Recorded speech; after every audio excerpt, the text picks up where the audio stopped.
Good afternoon, and welcome to In Poverty, the Lunch and Learn series, hosted by United Way Young Leaders. We're so glad you're here with us today. My name is Samantha Ashby, and I serve as chair of United Way Young Leaders. A few housekeeping items before we get started. This session will be recorded, and you will receive the recording link along with a copy of today's presentation via email. Please feel free to use the chat box to ask any questions you may have. And at the end of today's presentation, we will have a Q&A with our esteemed speaker, DeMarcus Andrews. A big thank you to VF Corporation for being the In Poverty, the Lunch and Learn series sponsor. We are grateful for your support. United Way Young Leaders is a group of over 1,500 young professionals learning together and working to create community-wide change that ends poverty. In the last year, we've accomplished so much. We created In Poverty, the Lunch and Learn series at the beginning of the pandemic and hosted 4 sessions with Michelle Guthers-Clark, Kim Gatling, Marcus Thomas, Jamila Pender, Dr. Jamie King, and Justin Williams Blackwell. It was so successful. Other United Way groups have hosted their own sessions, and together we've engaged hundreds of people on topics important to our community. We pivoted our beloved Trunk or Treat event to our first ever Kits for Kids drive that allowed members of Young Leaders and other community members to safely volunteer by assembling goodie bags for local kids. We collected over 1,500 kits, surpassing our goal by a long shot. Throughout the fall, we partnered with our friends at Synergy and other local young professionals organizations to promote voting and sharing how to make a COVID-safe voting plan. We recently participated in Synergy's YPTV virtual event, again collaborating with fellow young professionals organizations to share what makes our young professional community and young leaders specifically so special and impactful. Young leaders learn together, volunteer together, set strategy, and implement it together. We welcome you to join this amazing group and consider lending your talents on a subcommittee or cabinet starting in July for United Way's new fiscal year. I'd like to introduce the Vice Chair of Young Leaders, Marcus Thomas, who will introduce today's topic and speaker. Thank you, Samantha. We're here today to learn about the student debt crisis and its impact on individuals and entire families. The majority of young adults today attend at least some college, and many take on substantial student debt in the process. More than 2/3 of college graduates now carry an average of $30,000 in student debt when they finish their 4-year degrees. 42 million Americans, that's 1 in 8, have student loans. Nearly 1 in 4 federal borrowers are in default or struggling to stay current on their loans. When they fall behind on their payments, the consequences are serious: negative credit reports, wage garnishment, and less options to cure defaulted loans. Student debt isn't just a financial issue for individuals, it's also an equity issue. Centuries of discrimination against Black Americans have led to significant wealth disparities. Because of this history, when it comes time for students to go to college, Black families are much less likely than white families to have the money to help pay for their children's education. As a result, Black students are more likely to have to borrow funds for college, and they have to borrow more. The nation's student debt crisis is disproportionately affecting Black Americans and communities of color. Understanding the link between the student debt crisis and its impact on local individuals and families, United Way of Greater Greensboro recently signed onto a public statement of support for the Center of Responsible Lending and the North Carolina Coalition for Responsible Lending's student debt campaign. The campaign seeks to raise awareness about the student debt crisis and petition the federal government to forgive student loan debt. In our pre-event survey, we asked what word comes to mind when thinking of student debt. Respondents said restrictive, crippling, suffocating, limiting, and a burden. It's clear the impact of student debt is real. We also want to hear from you today. On your screen, you'll see information to access an anonymous survey. Visit www.menti, that's MENTI.com, and type in the code to access. The first question says, what's a word or phrase that comes to mind when you think of student debt? You'll see a word cloud with your responses. And the access code is 56089863, which should also be shown on your screen right now. Okay, I'm seeing stress, I'm seeing overwhelming. Thank you guys for your responses. I see worry, I see fear, I see difficult. Yeah, this is good. I see endless, high interest rates, controlling, burden, money. Thank you guys so much. This is awesome. So we're going to move to the second question. The second question reads, how much student debt do you have?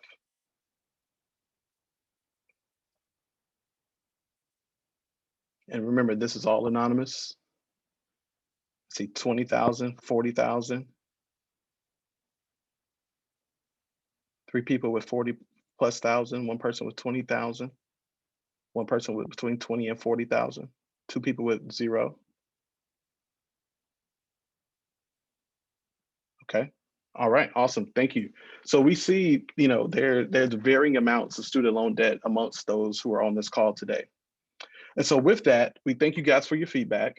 And as we all know, student debt has a huge impact on everyone that's affected by it. So today I'm thrilled to introduce to you our event speaker who will share more with us about student debt crisis. DeMarcus Andrews is the North Carolina Policy and Outreach Associate for the Center of Responsible Lending. In this role, he focuses on predatory debt practices and student loan debt. Prior to joining the CRL, DeMarcus served as a policy advocate at Toxic Free North Carolina, a nonprofit organization that seeks to advance environmental health and justice in North Carolina. Throughout his professional career, DeMarcus has cultivated his skills in organizing, social media campaigns, and relationship building. DeMarcus graduated with a BA degree in political science from Gardner-Webb University. He also received a master's in public policy from Duke University.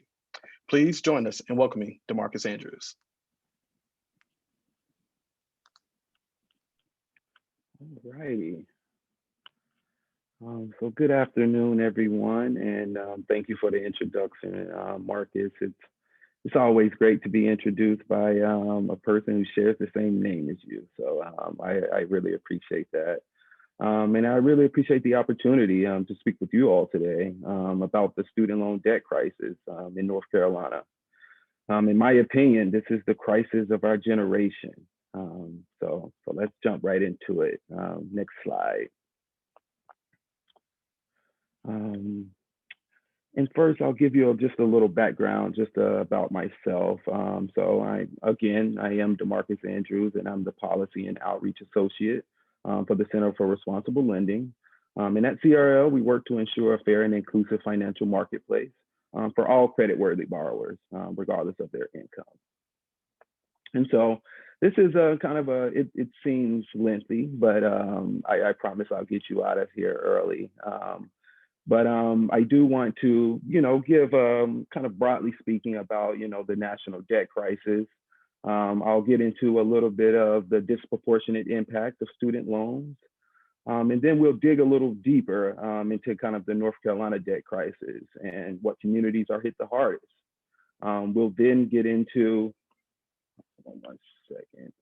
We'll get into the roles of for-profits and how they are a major contributor to high student debt in North Carolina. And then we'll get into the role of student loan servicers, which is a vitally important role to borrowers repaying their student loans. And then we'll bring it home with stories from the collaborative. And so we worked in partnership with a group based out of Raleigh, where we helped collect stories for borrowers to talk about their experiences. Then we'll get into how to plug into our student loan campaign. And then I have a slide that is just resources for you all and kind of where to turn if there's any need. And these resources are based off of some of the pre-survey questions that I was privy to. I have a slide of our social media handles. So if you all represent businesses and organizations around the state, please feel free to follow us. And then I'll wrap us up and we'll have a Q&A period, which I'm looking forward to. So yeah, let's hop into the prezi. Next slide, please. All right, so national debt. So there's approximately 44 plus million borrowers around our country that have student loan debt. And this amounts to over 1.5 trillion in student loan debt. That's a massive amount of debt. So of that 1.5 trillion, 50% of it is held by people younger than 35. So you're talking about folks who aren't really established and are already inundated with debt. And lastly, the average amount of debt held by recent graduates is $37,000. So a really substantial amount of debt for borrowers. Next slide, please. All right. So as I'm sure you all know, when there's a crisis in this country, there are many communities that are disproportionately impacted. So back in 2019, CRL conducted a research paper that kind of dug into the dimensions of student loan debt crisis here in North Carolina. And so we found that young African-American households are 1.4 times as likely to have student loan debt as young white households. We also found that about half of all African-American borrowers with a bachelor's degree owe more than they borrowed just 4 years after graduation, compared to 23% of Latinos and 17% of whites. African-American borrowers also default at 2.5 times the rate of white borrowers. And the comparable statistics for Latinos defaulting on their loans is around 1.7 times the rate of white borrowers. And this next statistic is pretty alarming, especially since women continue to face pay disparity in the workplace. So we found that outstanding debt is held by women. And lastly, the older borrowers are the fastest growing age group that are impacted by student debt. Many older borrowers are taking out loans to return to school to gain new skills in order to be competitive in the job market. And also taking out loans so that their grandchildren or children are able to purchase or are able to pursue higher education. So it's a very, very expansive problem. Next slide. All right, so the North Carolina debt crisis. So we've looked at the national numbers as it pertains to student debt. So now I want to transition to focus specifically on the student debt crisis North Carolinians are facing. So there's approximately 1.3 million borrowers in our state that hold over $48 billion in student loan debt. And that's 16% of the adult population in North Carolina. So a huge, huge population of people here in North Carolina are inundated with student loan debt. Next slide for me, please. All right, so this graph that is shown here, it illustrates the drastic increase in student loan debt for North Carolinians just in a 10-year span. So the student loan debt is nearly tripled from 2008 to 2018. And during the same period, you have state legislators that reduce per student funding of public colleges and universities by 18.6%. And that's adjusted for inflation, resulting in an average tuition increase at a 4-year public school of about $2,293. And this is up 45%. And this number is constantly growing. Next slide, please.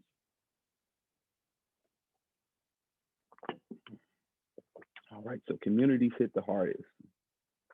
So as I mentioned before, when there's a crisis in this country, there are communities that are hit harder than others. Research conducted by the Urban Institute found that 20% of borrowers who lived in communities of color have student loan debt in collections, compared to 14% of white borrowers. And CRL conducted research on borrowers within our state last year, and we found that 25% of rural borrowers reported being unable to afford basic necessities like food or clothing. This was a troubling revelation because we conducted this research in the midst of a pandemic. And so it's very concerning that folks aren't able to meet the basic needs of survival during a global crisis, especially due to their student loans. And lastly, low-income students have a severe delinquency rate of 22% back in June of 2018, compared to a much lower rate of 14% for higher income student borrowers. So as you can imagine, with numbers on the rise, the gap is most likely, it most likely continues to grow. Next slide, please. All right, so I now want to move into kind of how for-profits are a major driver of high student loan debt in our state. So approximately you have 8,000 students that are enrolled in for-profit programs in North Carolina. And this slide illustrates the target market for these for-profit institutions. So these students are more likely to be low income, students of color, and female. Next slide, please. And so the three groups that I mentioned before, so low income, students of color, and female, are less likely to graduate and more likely to borrow to fund their education. They also leave school with more debt and are more likely to default compared to borrowers who enrolled in private or public institutions. And actually, just recently, our North Carolina AG, AG Stein, submitted a borrower defense to repayment on behalf of students who attended ITT Tech from the period of 2007 to 2010. And the application was based on a chart that ITT Tech employed to convince prospective students that their graduates outpaced their peers in career earnings. And according to an expert report that was submitted to the Department of Education, that chart was based off flawed methodology. So the AG is asking for a complete discharge of all federal loans, that were took out to attend ITT Tech. And so, I mean, it's great that our AG is going through great lengths, to protect borrowers. But this is just another illustration of how for-profit schools are defrauding students and profiting off of their backs.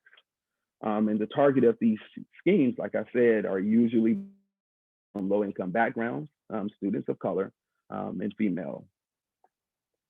Next slide for me, please. All right.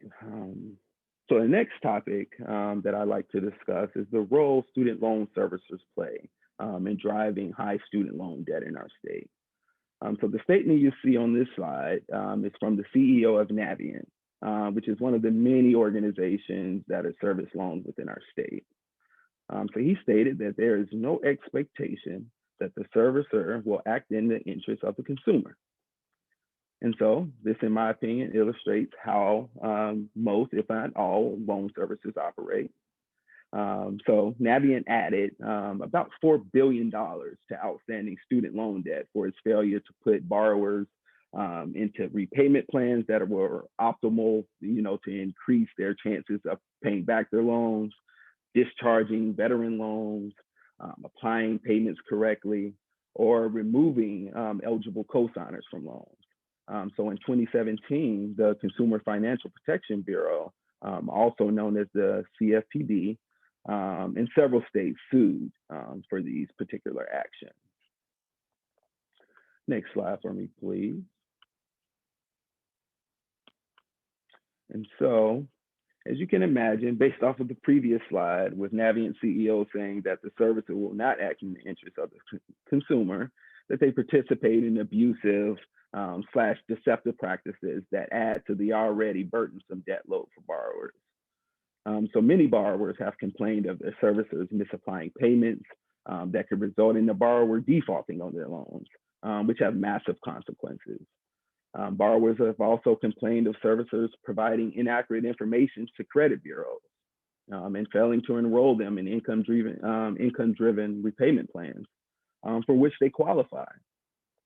And they instead enroll them into deferment or forbearance plans that exacerbates the existing debt load for borrowers. Next slide for me, please. All right, so the consequences. So there are massive consequences for borrowers when servicers participate in practices that balloon the debt load for borrowers. So the massive debt load held by borrowers prevents them from purchasing homes, which we know in this country is tied with being able to build wealth, starting families, and or expanding a small business, which is the fabric of our country. So as I'm sure you know, borrowers of color are already facing existing inequities just based off of the history of this country. So which are exacerbated by this massive debt load from student loans. All right, next slide for me, please. All right, this is kind of my favorite slash words part of the presentation. So we've talked about how student loan has plagued many borrowers in our state, and how servicers play a role in exacerbating that debt. So I'd like to share a few stories from borrowers around our state. And for a bit of background, CRL partner with a collaborative, which is a group out of Raleigh that focuses on closing the racial wealth gap. So we partner with them to research stories to better understand the burden of student loan borrowers with the aid of credit counseling agencies. And so I wanted to take a few minutes and to read to you all a few of the stories that, in my opinion, they illustrate the depths of student loan debt and how it impacts borrowers. But it also demonstrates the role the servicers play. And for the protection of participants, I've used fictitious names, but these stories are real, and very poignant. So the first story, it reads, Deborah, a Cleveland County woman in her 60s, took out a loan for her son to go to pilot school.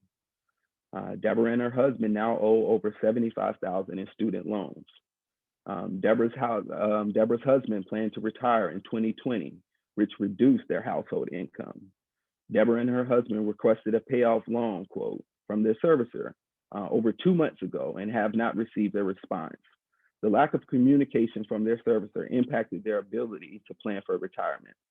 But Deborah's husband still decided to retire in 2020.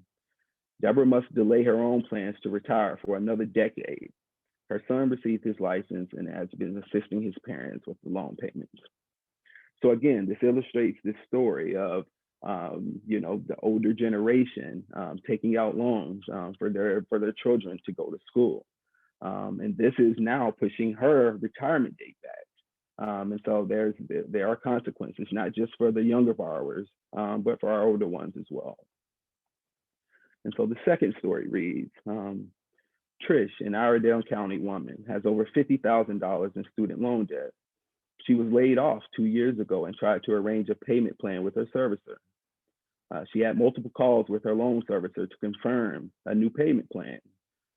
She has one loan in an income-based repayment plan and one loan in deferment.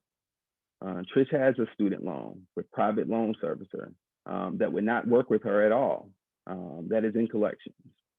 Trish was not given the options to lower her payments and told her only options were deferment or forbearance. She has not been able to purchase a home or start a family because of the financial implications of her student loans. And so this is illustrating the younger generation not being able to pursue home ownership. We know how closely tied home ownership is to building wealth in this country. And so having, to forego, purchasing a home could have massive implications for her future and not being able to start a family. I think that is vitally important to, on the individual level, but also as a collective with our economy. So the next story reads, Sheila, a New Hanover County woman, owes more than $50,000 in federal student loan debt. After noticing increases in her student loan balance, she reached out to her loan servicer for clarity and information about assistance with loan fees and forbearance. The loan servicer representative was unprofessional and unable to help her. The interest and the extra fees have caused her financial hardship and lowered her credit score. thus impacting her ability to purchase a home. She has not been able to make a payment in the last 6 months. So yeah, it's just another illustration that student loan debt is burdensome. Many of the words that you all use to describe how student loan debt makes you feel, suffocating. These are personal experiences from borrowers around our state. And these stories aren't unique. These stories tell kind of the realities of many borrowers around our state, even myself. I have a massive amount of student loan debt and have many, many bad experiences in trying to better understand what unsubsidized and subsidized loans were.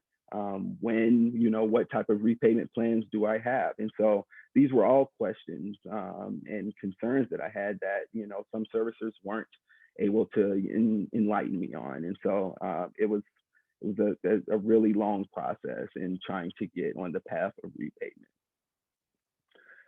So next slide for me, please.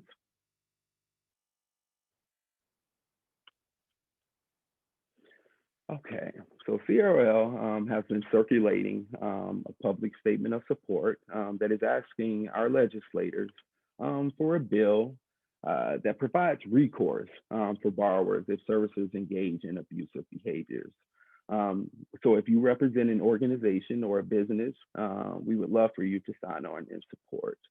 And from my understanding, these links will be sent out following the meeting. The next thing, we've also been circulating our story collection form for borrowers to share their experiences with loan services. So there are some legislators and others that don't understand or think services need to be regulated.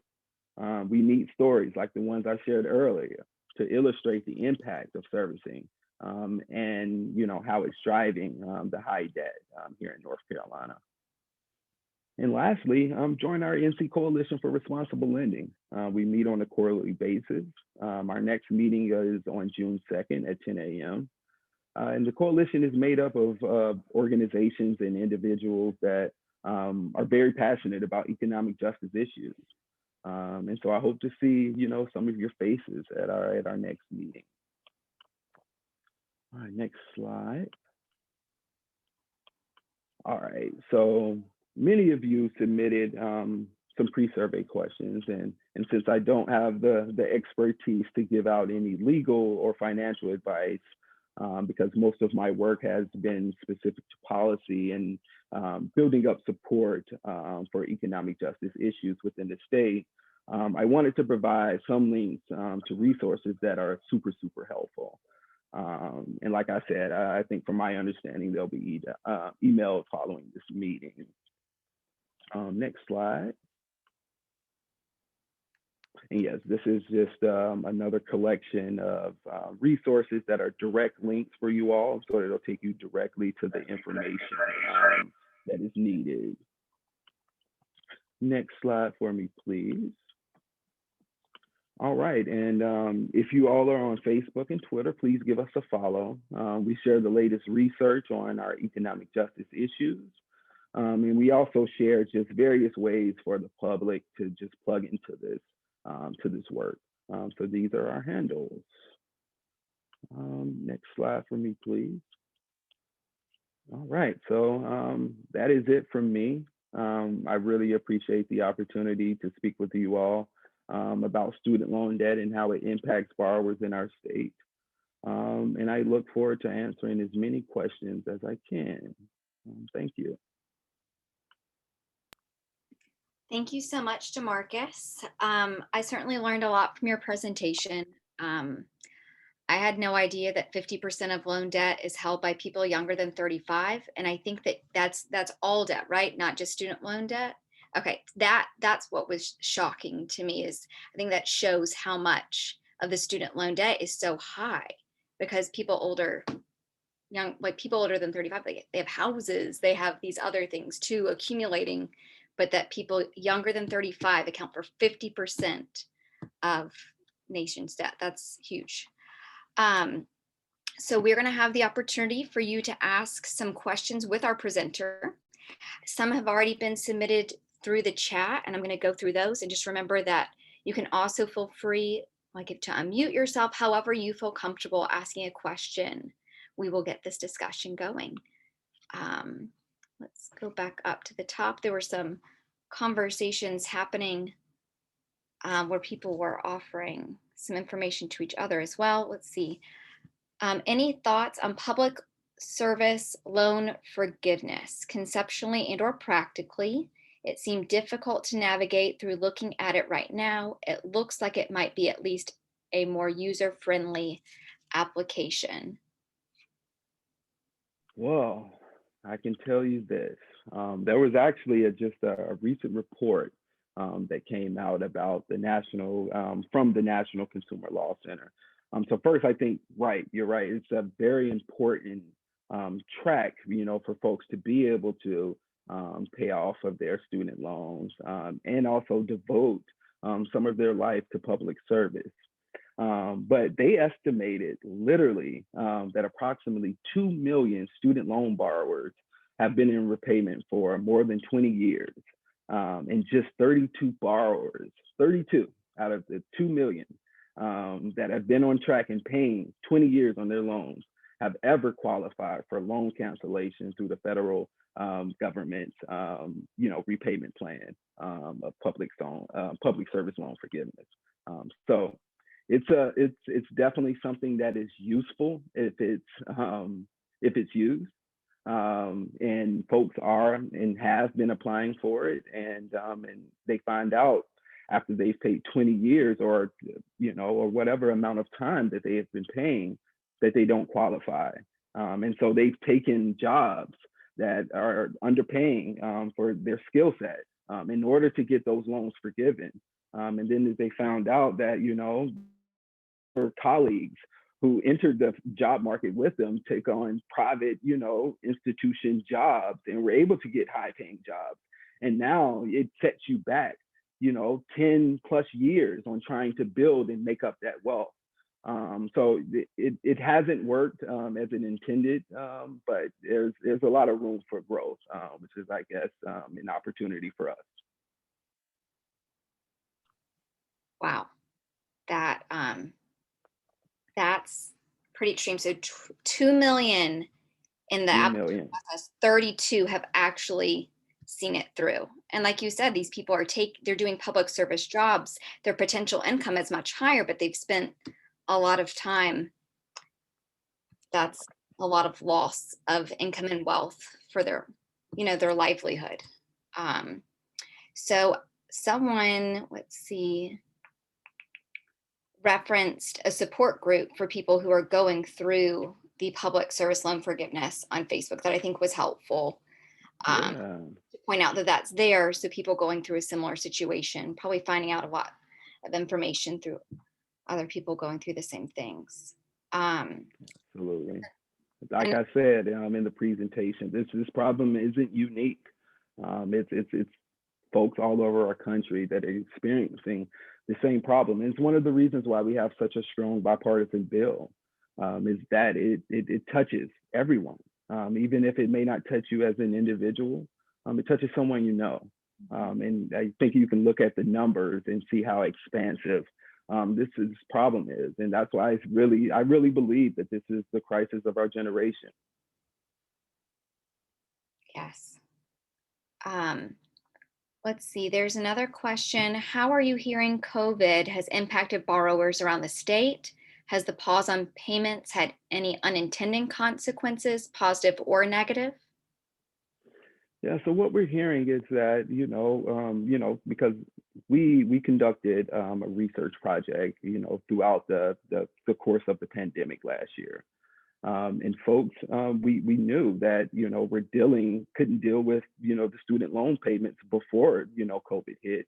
We're surely not being able to meet those same needs once it hit. And so you found that, people, saw their problems exacerbated. And so they saw the fact that, basic necessities weren't, able to be met. And so you saw that a lot around the state, and many folks aren't ready, for those payments to return. And so it was great to have, the administration kind of extended out to September. But I still and truly don't believe folks will be ready at that point to start their loans again. And so there needs to be, some work in between now and then. And how do we help borrowers? Because folks aren't able to take care of basic necessities like food and clothing. Yeah, I mean, there's a huge problem Thank you very much for that response. I think that it'll be, like you said, hopefully in the time between now and September, there can be some more help on how people can gain some control before repayments need to be, or payments need to start again. There's another question. Is there any advocacy or campaigns underway to help reduce federal student loan interest rates for current or future? In my experience, and especially for the PSLF, the public service loan forgiveness folks, the interest rates seem disproportionately high. So no, none that I am aware of, but that could just be the fact that my purview is really narrow. So my work has been specifically and just on the servicing side of student loans and the outreach around it. But if that's something that you're interested in, definitely follow up with me after the call. Because there's a few on the ground folks that are a part of our coalition that I could definitely connect you with if they have anything kind of on the ground. Great, thanks. And we'll be sending out DeMarcus's information along with the notes. You'll be able to reach out directly. Another question came up. Are there any statistics that show how many of these borrowers, particularly borrowers in collections, finished the degrees they borrowed for?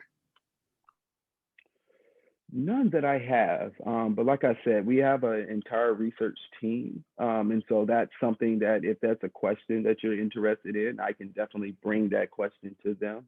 And it's one of the beautiful things about CRL is that we work so collaborative. And so that's definitely something I can definitely find out for you if we have insights into that. Yeah. Hi, DeMarcus. This is Carrie. I was the one who posed that question. Okay. And I heard a national story that a lot of what's driving the national debt crisis is an inability to get a job that helps them repay the amount of money that they borrowed. And that, only 25% of people in the US have a degree, but we have a lot more people with student loan debt. And so there's a disconnect there too, that people are unable to finish the degrees that they're borrowing for. And a lot of that's financial. They can't continue to take on the debt. They can't continue to support what they need to support while they're studying. So, Agreed. if you have data, I'd love to Agreed. see it. Mm-hmm. Yeah, I can definitely follow up about that. And that's something I know personally to be true. I had many experience throughout my undergraduate at Gardner Webb where tuition was constantly going up and constantly having to work with financial aid office and trying to find that funding. And literally, I remember after my sophomore year, there was a tuition hike that I was maxed out on all of my funding. And I went to my mom and I was like, I think this is it. And, my mom is more practical. And so she's like, oh, well, just go ask and see if they have some money. So it's like, okay. So I just went and asked and see if they had some money. And I ended up getting like a $5,000 loan to cover the rest of my tuition. But it was at an extremely high interest rate. And so yeah, not like I was at the point to where I was going to leave. And so, if my mom didn't literally give me insights to just ask, I possibly wouldn't be here. So it's definitely a true story. And we can definitely follow up about those numbers more on scale. Very thoughtful discussion.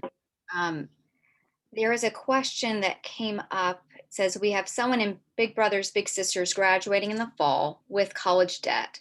What should be our next steps to help her? They also offer, you could speak at a later time, but I think more broadly too, like what could be told to new graduates and even following up after that, high school students who are going to be applying for college and loans, what can we do to help new graduates first? What are their best next steps? Yeah, and I'm not in the business of giving out advice on, how to, how this the at the individual level. But I do think one thing that was helpful for me is just being, just being on top of it. So if there like a loan servicer that your loans are being serviced by, constant contact. Make sure you're tracking when you're talking, who you're talking to. It's really important, and don't wait. I say until you're into repayment. Do it throughout your program. Many know that upon graduation you have a grace period of I think it's still 6 months. So make sure that you're aware of what loan payment track that you are intending to get on, and just make good decisions for yourself on the individual level. But I also have some resources that'll be shared with you all that has some services from organizations that are partners of ours that offer free one-on-one coaching. And so this will help you be able to navigate a very unfamiliar and sometimes very complex space. And so I don't like giving out advice, especially on the individual level. But I do think that there are people and folks out here that are qualified to do that. And I'll share those resources with you all. Thank you. Thank you for sharing those resources. I think they'll be helpful to everyone on this call. We can reach out to other people going through. Yeah, I even find myself looking at them. When I submitted the presentation, I saw a particular one about what to know. And I have a sister who's throughout her process in repayment, and so I was like, I didn't know that. And so, it's a constantly ever evolving space, and so just trying to constantly read up about the processes is important. Yes. Thank you. Some more kind of comments that have come through that I think are helpful just to bring forth to the discussion are thinking about, like, on the larger scale, parents and grandparents taking on that student loan debt for their children or grandchildren and how they're affected too, not just the individuals who are the ones getting the degree, the families that are taking on debt as well. Samantha, And then Jason has some his hand. Yeah, Jason, jump in. Hi, Jason. I thought you were waiting earlier, and I'm so sorry. You have the floor. No, and my apologies. And I just wanted to jump in real quick. DeMarcus, it's always great to see you. You as well, Jason. And so I wanted to, sort of piggyback on something that he mentioned and something that Carrie brought up. So, in regards to the public service loan forgiveness program, DeMarcus and CRL and other stakeholders were part of some working groups that MDC, which is a partner with the United Way, that are also looking at student loan debt from a very systemic approach and how student loan debt has impacted multiple layers of an individual, which have been raised through this conversation. And so what we are working on is developing a policy recommendation that hopefully will be sent to you all, DeMarcus, by next week, just giving you a heads up on that. But these recommendations sort of go over what you all have highlighted today, from public service loan forgiveness to how are students able to access and utilize college and career promise opportunities before they graduate high school so that they are able to minimize the number of classes that they have to take once they get to school, which in turn helps to minimize the amount of debt that they might have to take on for graduating, which goes into their that career and in college readiness, and making sure that the workforce and the degrees are aligned and matching, which is super important, so that students are not just graduating with random degrees that don't align with what the workforce needs are. So there are other organizations that are working in tandem with CRL to craft some recommendations. And so MDC hopefully will be launching a policy recommendation that sort of encompasses a lot of what DeMarcus has shared, and some other tangents that really look at the systemic impact of student loan debt. And we'll be happy to share that with United Way once the working group gets such an opportunity to vet it, and we're ready to go into sort of an advocacy phase of it, hopefully later this year. So thank you all. Yeah, thanks for that, Jason. Thank you, Jason. And your comment and question also brought up some other things that people have questions related to. So furthering the conversation in that, let's see. I want to read out that there needs to be a lot more education out there for students to not take out more loans than they need. I wish I had someone to advise me against asking for more. Students get pushed into thinking they should live off their school refund money. That's creating way more debt by graduation time than needed. I think that is very true. And then a question came up: are there independent groups that work with colleges and universities to educate students on the long-term management of federal loans, etc.? Actually, could you repeat that question, Samantha? Yes. Yeah, I can restate it with some commentary. Yeah, I was just curious, are there groups that help work with schools to kind of give some more training education for students around how much to take out, kind of to Janae's point of like how much you can explore working part-time. I mean, I worked all through school and I still have a ton of debt. But I remember like an hour of kind of loan counseling, you know, where they just kind of listed out information, and then like an hour of paperwork when I was done. So kind of thinking about, are there groups that are independent that kind of network with local schools that we could connect to? Yeah, so the ones that that come to mind, you know, right off back is Change Machine, which was formerly the Financial Clinic. So Bridget Tate there is the director of, I think, national programs, but she does a lot of work here in North Carolina with like a lot of one-on-one coaching with students. And so you can definitely follow up with me. I can definitely, if you like for me to make an introduction, that's always helpful. I mean, that's really my job. It's connecting folks and communities to resources that are needed.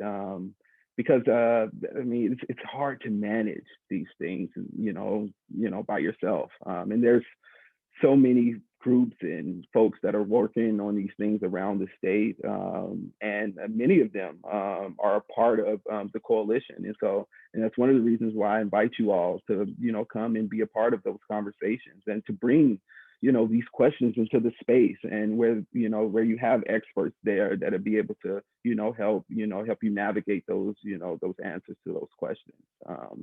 But yeah, there are definitely some folks here that are doing that work. Great. Thank you, Bailey, for jumping in, and DeMarcus for answering that so well. I think we have time for one more question. Do you think that parents that have their own loans with traditional college-age children will make drastically different decisions about saving for college in general, financing and funding college, or career if they don't have the money to fund it fully? So that was my question. Just to clarify, I mean parents that are, you know, I don't know, in their 40s, 50s, 30s that have college age children, but those parents have their own student loans, or, you know, whatever other loans too. Yeah. And so what was the follow-up to that? Do they think differently about, or do you imagine or know that there are a lot of different thoughts about college and what college can do for their child, or being on campus in a college, you know, those things that maybe they were sold? Yeah, absolutely. I can speak from personal experience.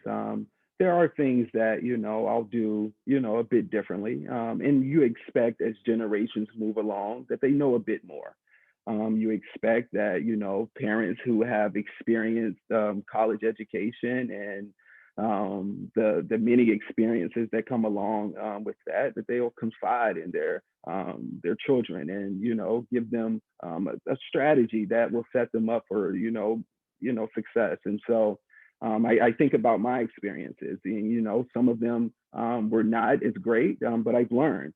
And these are, some of the values that I'll pass down to my kids. Of awareness that, get a degree that's relevant to what you actually want to do. And maybe if it's not actually what you wanted to do, but it pays, maybe sometimes you have to make a different decision. It's a hard, and you hope that parents take their experiences that they've learned, and not just parents. I mean, grandparents have, like I said, have experiences with student loans. And so taking all of those different strategies and, growing pains and, and just try to be better, and try to just teach better, habits and, things for our kids, I think will be super, super helpful for the next generation. I agree, DeMarcus. I think it'll be really interesting to see how people who are in that 35 and under, once their children are heading to college, how this will change. I personally went to a private liberal arts college and majored in dance Same. education. And not at all, I am a stay-at-home mom currently, but thinking about re-entering the job force and thinking, what in the world am I going to do with that? So it's just, it shapes so differently how I'll have conversations with my children and about Right. how much you take on for what you are going to end up making and how useful that degree will be in the current world. So Yeah. Yeah, it's so key. And then for me, there's I plan to have, hopefully more resources, than my parents grew up with, and so that my kids won't, have to take out as much. And then there's also, a strategy investing a lot, early on in early childhood education. And there's research that are backing that, you're having to invest less money, into higher education. But, that's also a really privileged amount of people in our country who have that. So yeah, it's also important to understand that there's insufficiencies in society that sometimes it's hard to overcome. Yes, you hit, I think, a big nail on the head there. Is as people in again that 35 and under age group who can already start investing because either they didn't need loans or they paid them off already, but they're investing right now on their child's future education. The compound interest of that over the next 18 years will continuously set generations or set different groups of people apart. And I think that we are so grateful to you, DeMarcus, for you volunteering your time and helping have this wonderful discussion on this Lunch and Learn today. So thank you very much. I think that we all have learned a lot and have a lot of takeaways from that. As we mentioned before, you'll get a follow-up email that will have a recording of the session along with DeMarcus's presentation. And before we conclude, we just want to make sure you're leaving today knowing that there are ways you can engage with United Way's work. You'll also receive these links in the follow-up email along with the recording of today's session. It's going to be a big email, but there's going to be a lot of great information in it for you. One, you can volunteer with us. United Way is hosting a variety of volunteer opportunities during National Volunteer Week, which will be April 19th through the 23rd. Young Leaders is also hosting a basic needs drive to benefit individuals in our community experiencing homelessness. You can visit unitedwaygso.org/volunteer to learn more about both of these opportunities and to sign up. Also, you can learn more about Young Leaders and consider becoming a member and joining a subcommittee. To find out more about that, you can visit unitedwaygso.org/YL or simply reply to the follow-up email that you receive. And also advocate. Sign up sign on to the public statement to protect North Carolina borrowers from loan servicing abuses. You can sign the pledge at ncresponsiblelending.org/loan-servicing-sign-on. Before you leave, share with us real quick if you can go back to that menti.com and enter the new code at the top of the screen. We'd love to learn one thing, or love for you to share one thing you learned today that you can share with others. I'm going to give you guys a minute to do that, and also.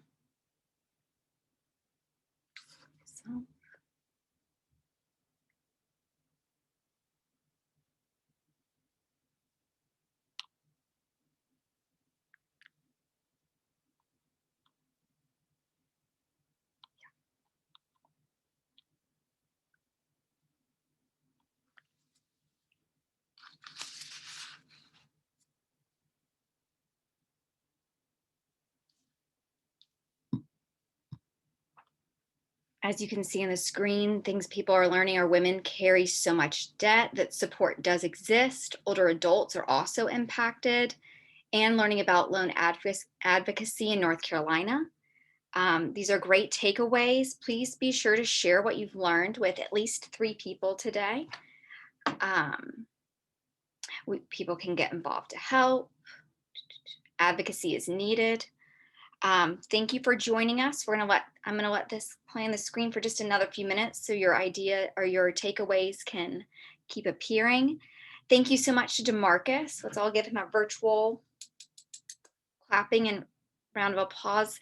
Thank you for sharing your time, your information, and we look forward to all working together to see how we can make some changes together in our community.